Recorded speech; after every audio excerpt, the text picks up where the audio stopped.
Bring in our chief anchor, George Stephanopoulos, who will be hosting this week later this morning. Good morning, sir. Good morning. So you like to think strategically. Do you have a sense of which party or maybe which candidate the Supreme Court vacancy could aid politically? Boy, it's just so hard to know. We're in completely uncharted territory right now. Traditionally, it hasn't been a huge voting issue in a presidential election. The Supreme Court has not been decisive, but we've never seen a vacancy this close to an election, clearly in this partisan environment as well.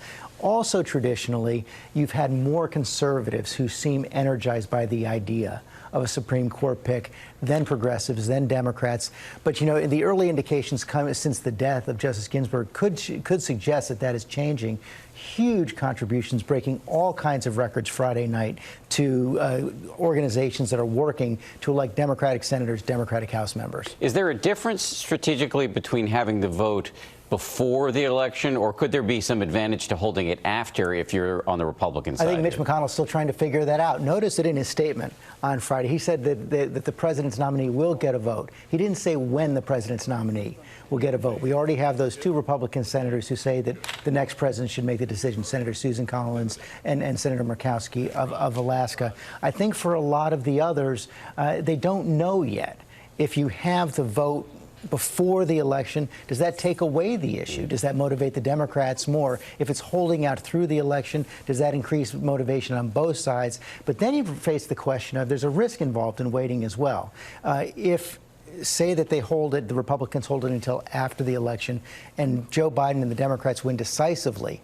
Will they really be able to move a Supreme Court nominee in a lame duck session after losing on November 3rd? That's a tough one. And then you also have this potential new senator, a Democrat from Arizona, who could get seated during the lame duck. If he wins, and he could get seated on November 30th, Mark Kelly of Arizona. Yeah, this is like five-dimensional chess. So the other question here, and you referenced Senators Murkowski and Collins, who are saying, let's do it after the election.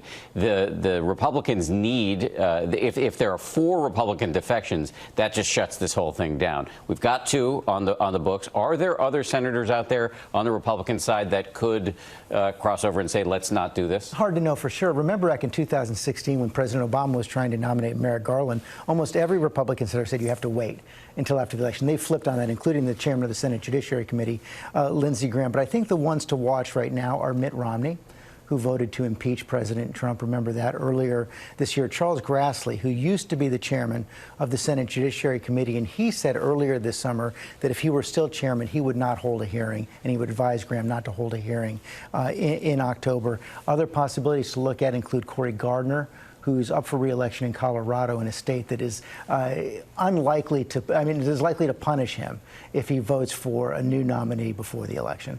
So much interesting stuff going on, and you're going to be talking about it in your show this morning. Do not forget to watch This Week later this morning. George will go one-on-one with the former President Bill Clinton to talk about the legacy of Ruth Bader Ginsburg, plus exclusive interviews with House Speaker Nancy Pelosi and Senator Ted Cruz on the political battle to fill Ginsburg's seat. George, thank you again. Really appreciate it. Well, hey there, GMA fans. Robin Roberts here. Thanks for checking out our YouTube channel. Lots of great stuff here. So go on, click the subscribe button right over here to get more of awesome videos and content from GMA every day, anytime.